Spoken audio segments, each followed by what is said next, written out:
You ready? Yes. People where they will come and destroy or burn your house. What does it take out of a federal government to say we are ready to train 5 million electrical engineers that will engage the country as a whole? What does it take to train 5 million plumbers, that service the country on daily basis, either new buildings or maintenance and so on and so forth? These are direct, impactful projects that the government can do and take these young people out of the streets. The government can do that, and they can reduce the level of this poverty that is eating to our bones. We cannot move, we cannot shift. It's so rigid. People cannot flex themselves. So the policy must be changed. Nobody wants you to go and buy keke napep or whatever for anybody, but train people to learn and develop a skill that will enhance the activities of the country, will generate revenue. You can even export that manpower to other countries. That is a fundamental thing that we are talking about. Don't bring a budget that is theory-based. The budgets must be operational.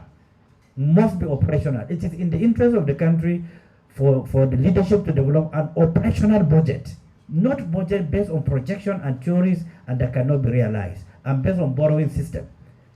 The country is over indebted, and then you are going to borrow more again. So we feel that the budget is not balanced, is not in tandem with our national interest. The National Assembly must look into it passionately in the overall interest of the country. They are representative of the people from the constituency. They should know better what the people of their constituency are suffering from, what they are going through. Some of the basic things that you cannot find them anywhere. So the budget must be tailored towards solving national interests that affect ordinary Nigerians.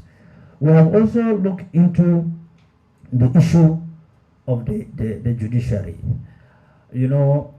Judiciary is the last hope of a common man if it still stands, as we always say. We are worried about the level of instability the country is going through. If you look at the example of recent development in Zamfara State, recent development in Nasarawa State, recent development in Kano State, recent development in Plateau State, and there are all states that are upcoming. And I'm happy listening to some of the best lawyers in Nigeria, like Olani Pekum, made it very, very clear that the judiciary must exercise extreme cautious in some of the decisions that they are passing through. Let me remind you, I think during Shagari regime, one of the reasons let Gabam have advanced for staging a coup was the case of Akin Omoboro of other states, where judiciary overturned that judgment. You should also remember that when President Shagari was the president of Nigeria, he led a delegation of 200 people to United Nations, just 200 people. It was one of the reasons also the military stated that it was over-bloated, it was reckless for the government to do that. At the time, the country needed the resources. Now, you have a system that is funding thousands of people on a foreign trip without any justification, and they have no value to add, because most of those things are technically based. So we are urging our senior judges in the country. They have passed some of the landmark judgments that can stand the test of time. But they should look at how they can save this democracy. They should strengthen their conviction towards delivering judgment that can stand the test of time. They should not allow we, the politicians, to infiltrate their rank, their sanity, their capacity to deliver judgments that are sound, that can be recognized internationally. We believe the Nigerian judiciary is well entrenched, well experienced, well capable of looking at every issue, and they will deliver judgment that is sound, devoid of political influence or devoid of executive influence, so that they should know they are serving the country, they are not serving any individual. It's not about individualism, but about the institution of Nigeria to survive as a nation. So we believe the judiciary needs to review itself. The Chief Justice of Nigeria of recent have made a lot of pronouncements, have warned a lot of judges from some of the reckless decisions that have been taken.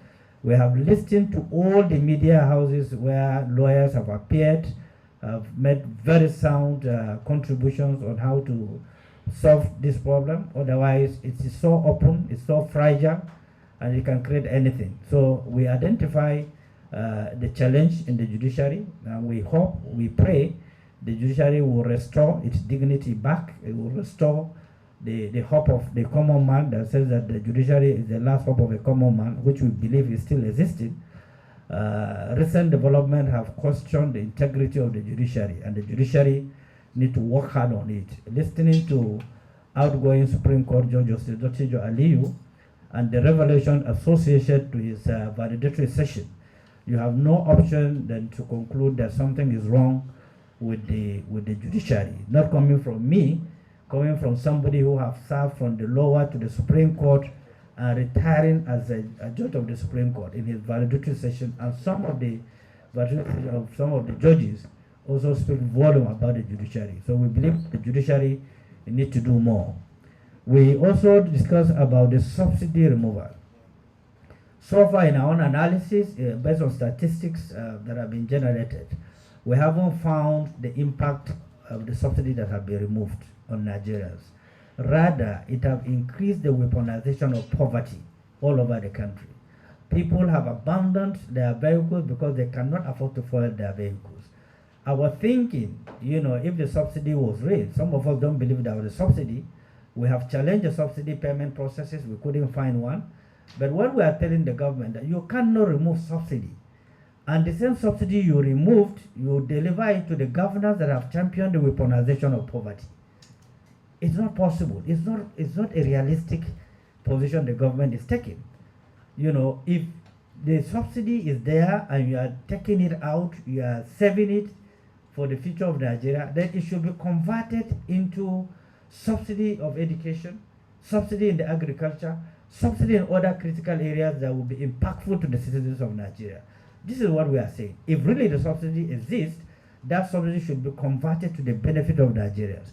It should not be given to the governors that will determine how to use it without even consulting their citizens in the states. What we saw throughout the pages of papers and TV stations is rice that are being distributed. In some places, maize. In some places, you can't even describe what was being distributed. If you have invested that in agricultural production, that would have greatly enhanced the food output, the food production in Nigeria. That would have reduced the level of redundancy. You would have subsidized fertilizer, and so on and so forth. People can buy the fertilizer and, of course, expand the farming system in the country. The government declared emergency on food, but so far we haven't seen what that declaration of emergency of food have done to the country. So we also look at the issue of palliative that is ongoing, which is associated to the subsidy removal. We are looking at the tangibles. What have the palliative have done to the country? What improvement has it brought to the life of Nigerians? In most of the states, those who benefited from that palliative are very few in number. You can see the list of the beneficiaries, and you cannot explain why. If 2 billion have been allocated to every state for palliative, and then the Ministry of that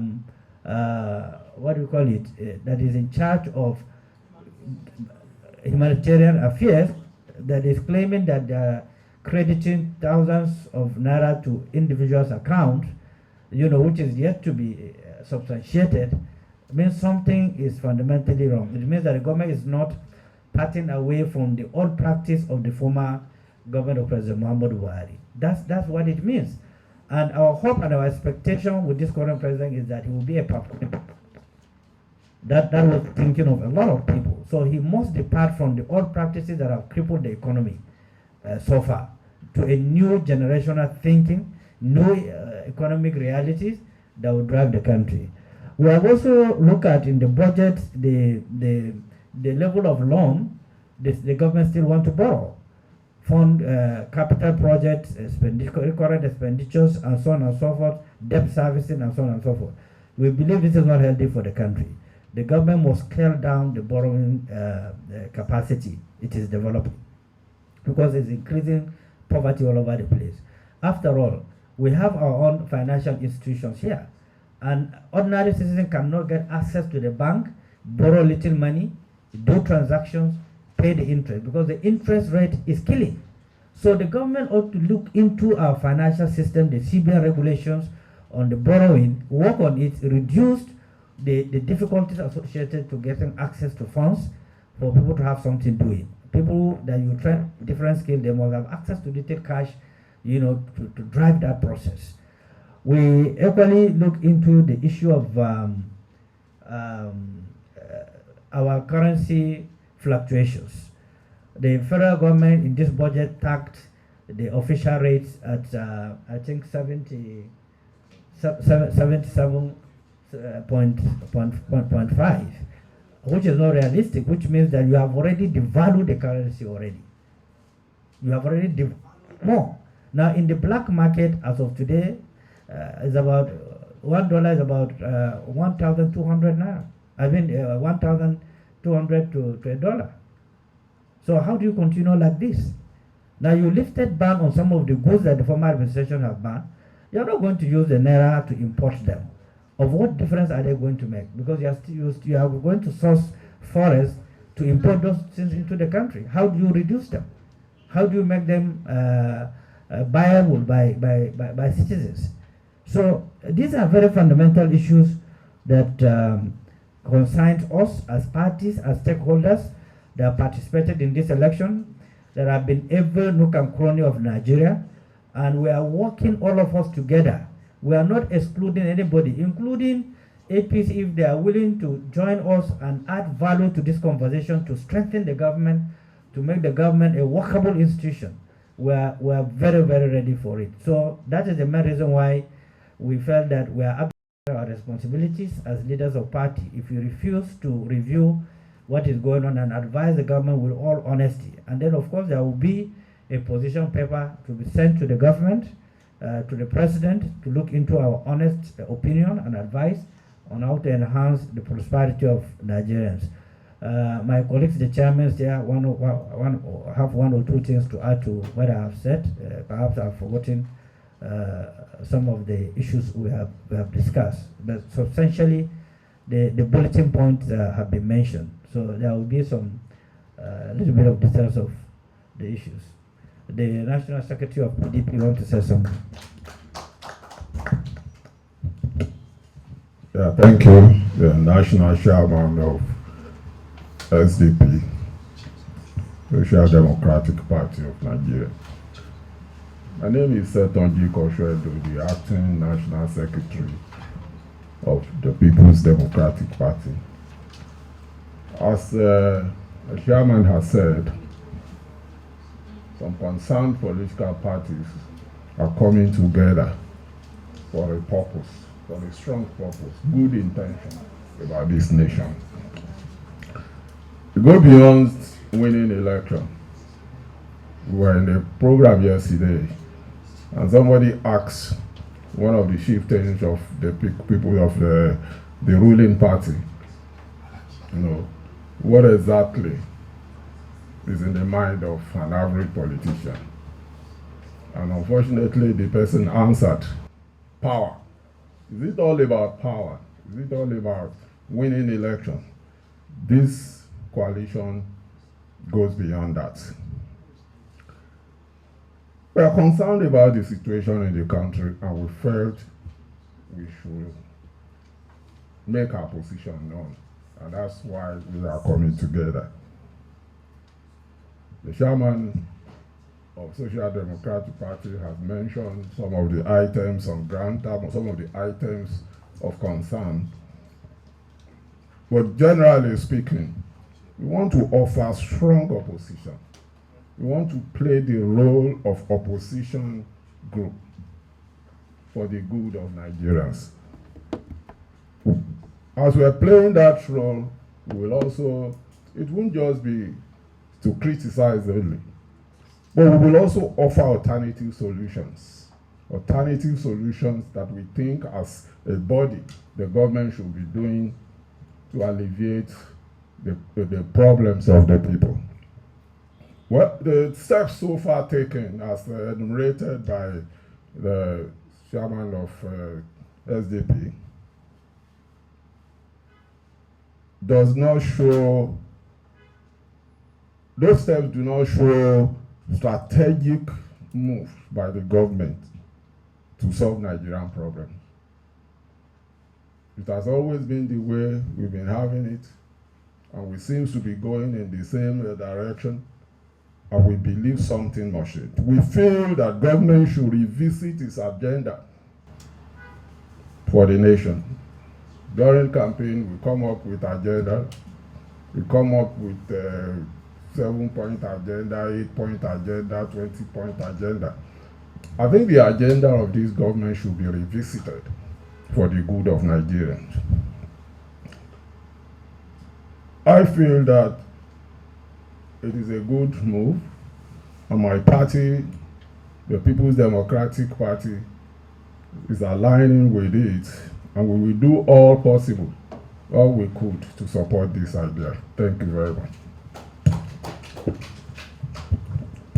Chairman, African Democratic Congress, ADC.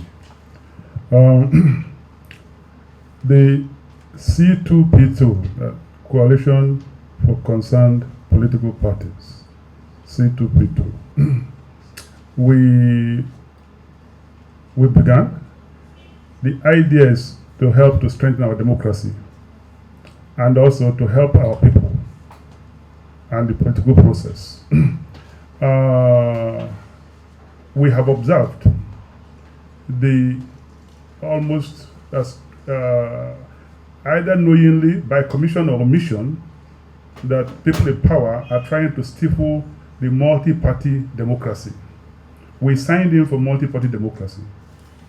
But what is happening now is people in government, whether with the knowledge of Mr. President or whatever, but or his aides are doing that, trying to stifle viable opposition. The opposition is necessary for the government to have a good direction. However, the effort now to stifle the multi-party democracy, we are crying out, i.e., what is happening that's in the various states, either in the people elected under other parties,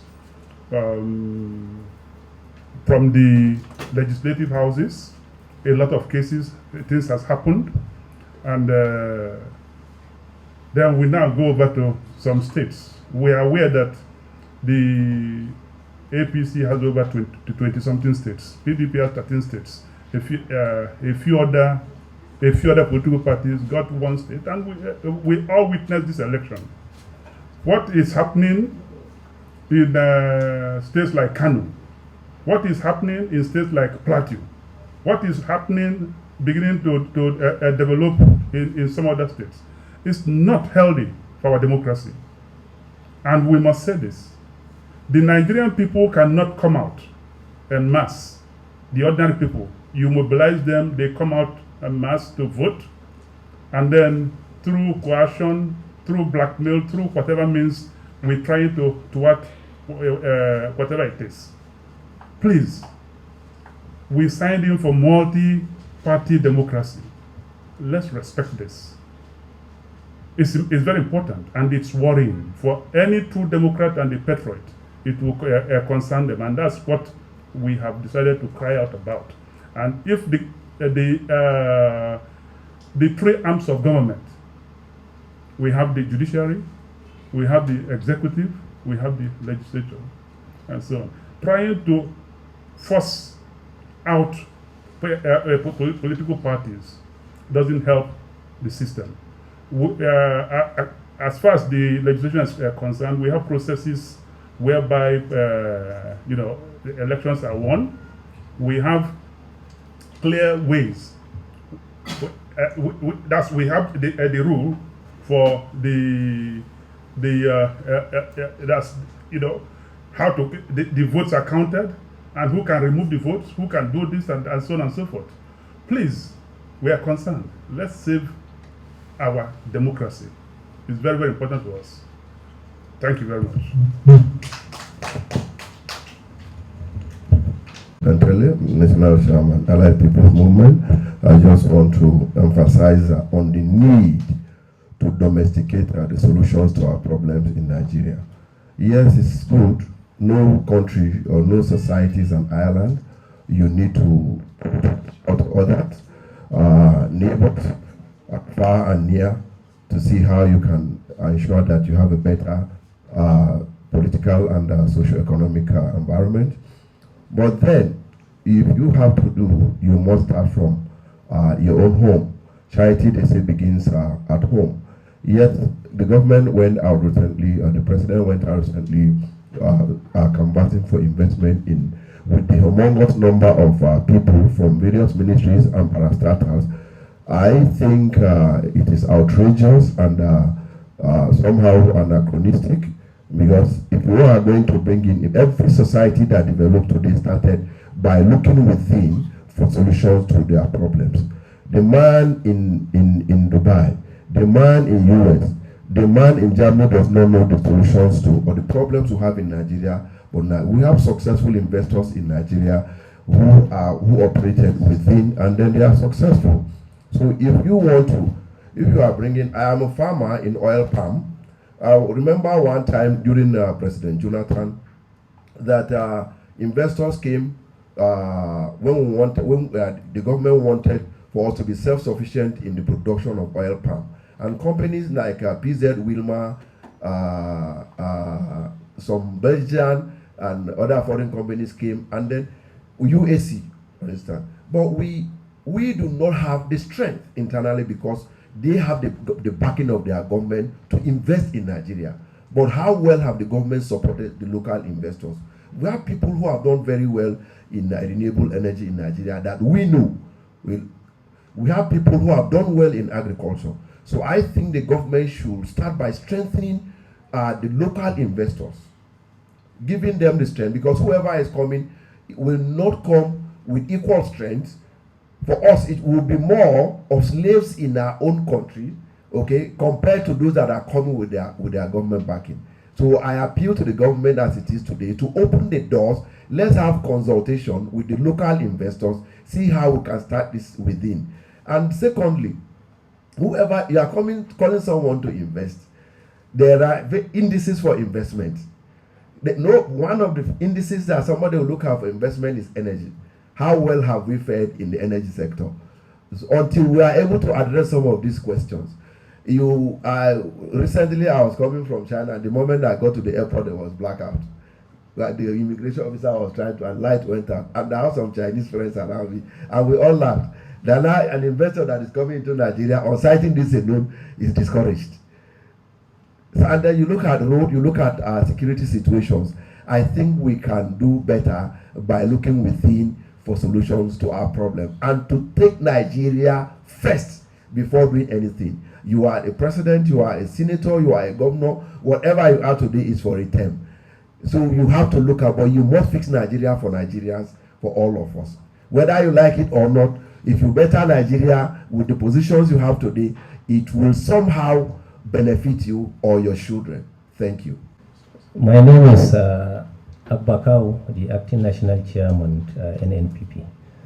Though a lot have been said by my colleagues, but I will make my contribution to our judiciary system especially. But actually, it has directly affected my party, so also other political parties, because we are already a victim in 2019, so also in 2023. So I will just advise our judiciary system not to compromise, because it is very, very dangerous for our democracy. And while we, the leaders of political party, trying to make all necessary effort in defending democracy, we cannot actually allow or agree when people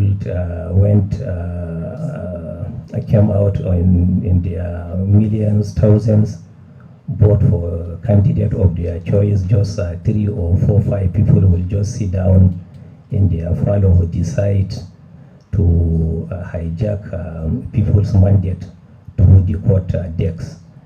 That will be very, very dangerous for a democracy, because I talk this directly on behalf of my party and also other political party, including the leader of the team has already mentioned, Fulatio, Zamfara, Taraba, especially Kano. With this, I will just throw my advice, especially to the judiciary. But with this, I will not actually conclude in saying that we don't have hope in our judiciary. We still have the hope. Definitely, the Supreme Court, Court will definitely correct the errors. We still have confidence with our Supreme Court. So with this, let me just conclude by saying that we actually have with our judiciary system also. But please, they should not compromise and tarnish their image. Thank you very much. Yes, thank you very much. I'm Comrade Egbiola, saying it was George Orwell who says, in a time of universal deceit, telling the truth is a revolutionary act. And that is what we are here to do today, to tell the truth. Nigerians are desperately looking up to leadership to be able to turn around things as they are today. Nobody would have predicted some months backward that we will be in this current situation we are. I'm also a government that we expect that should be very sensitive to the pains, the hardship and sufferings of Nigerians. And what am I trying to say? Things are far worse in terms of all the economic indices. Like 5-6 months ago in comparison to what it is right now. And if for a government that is preaching to Nigerians to bear with them, to adjust, to try and understand the precarious situation they met on ground, I think it is also hypocritical for such a government to be spending recklessly and not being frugal in managing the resources, the lean resources of the nation. And now, if you look at our budget, it's quite obvious that we are borrowing heavily to be able to finance this budget.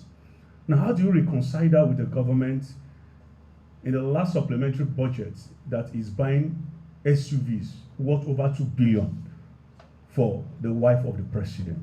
Is that even constitutional in the first place? You're building a house. Are they living under the bridge that you are renovating an apartment for 15 billion? I mean, these are questions. For a government that understands the times we are, we are not even living, we're not living in a time of economic boom. It's not oil boom. As in, we are suffering as a nation. House rents have increased, school fees have increased, cost of transportation have increased, and we are happy that members of the press here, you are all Nigerians, and you are feeling this hardship. It's real. Now, we expect a government that is sensitive to equally be on the side of Nigerians, to even say, and we are putting this to the APC government, they are supposed to say, look, we are not even going to collect salaries. We're going to make do, and I'm giving the solutions. We're going to make do with the old vehicles we inherited to help Nigerians to understand that we are also in this suffering with you. We are going to, yes, maybe probably international engagement to also try and attract investors, but I feel the best way to attract investors is to be able to keep your country at peace. Work as a leader, and people naturally will gravitate towards investing in your nation. But then you still want to go, yes, which is good, but why will you go with that number of delegates to international engagement and spending the scarce resources we don't even have? So we are more particular in the Young Progressives Party about the cost of governance. It does not reflect sensitivity and the government should kindly please make adjustments. This current budget should be looked at by the National Assembly line by line and see that everything is pennies worth. Let them make sacrifices in the area of education. Let them make sacrifices in the area of health. This should be where these savings should be channeled to.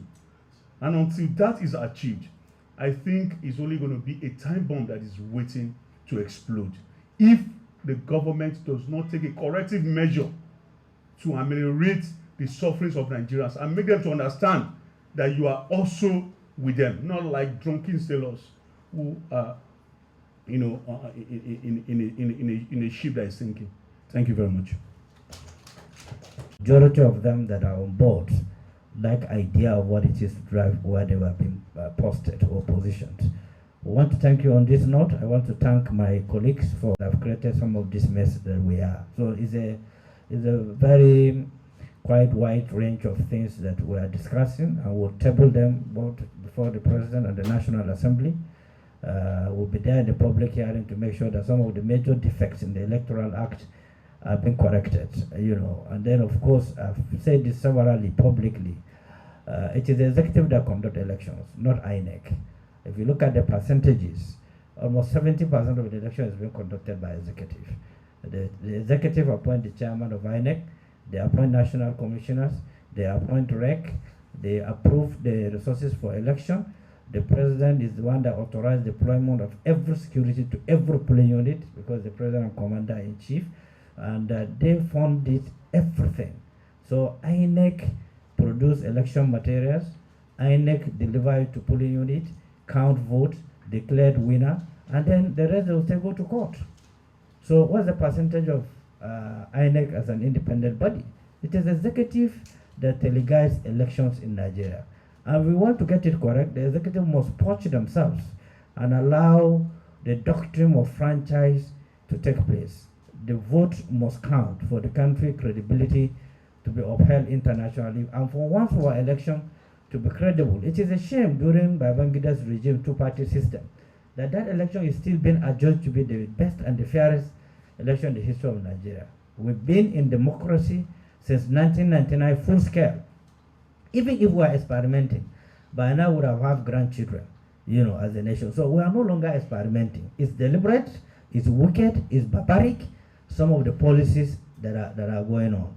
So we want to thank you. We need all your support. We are all together. We go to the same market. We travel to the same bumpy roads, killer roads, and so on and so forth. So at all times, we need to understand that it is our common destiny. And unless we fix it, it's going to consume all of us. Once again, thank you very much. The foundation have cracked. It is difficult for even the democracy to continue. We need a consolidation of where we are right now. And of course, we are all concerned about the divisions, the cracks that led us to where we are today. As political leaders and actors, we are reasoning together. We are identifying our shortfalls, where we made mistakes, how we can correct it so that we can consolidate, and work together. And I can assure you, if we continue this way, in the next election or in a few months to come, we'll start thinking in the process of harmonizing ourselves together. But for now, it's not part of our discussion. With the right of some of the chairmen to sit down and discuss some issues. There is no single crack in IPAC at all. In fact, the IPAC chairman ought to have been here. He's aware, but you always develop models, and the National Secretary of IPAC is here. The National Organizing Secretary of IPAC is here. So we all contributed in electing IPAC leadership, electing all of them. There's no single crack. And don't develop one, there is none. So we are one. What brought us here is to discuss Nigerian problem. Well, I saw it, and I think it's not. There's nobody that will be happy when innocent lives are being killed. I saw the statement from the military, the apology, what took place. They've analyzed it. I've seen also a statement from the president condemning it and order for thorough investigation of what happened. So we should not jump the gun. We should allow both the military and the presidency that promised to investigate it, let them investigate it. But we condemn that killing in whatever way or manner because innocent of babies were being bombed. But it's a very complicated situation for the security agencies as well.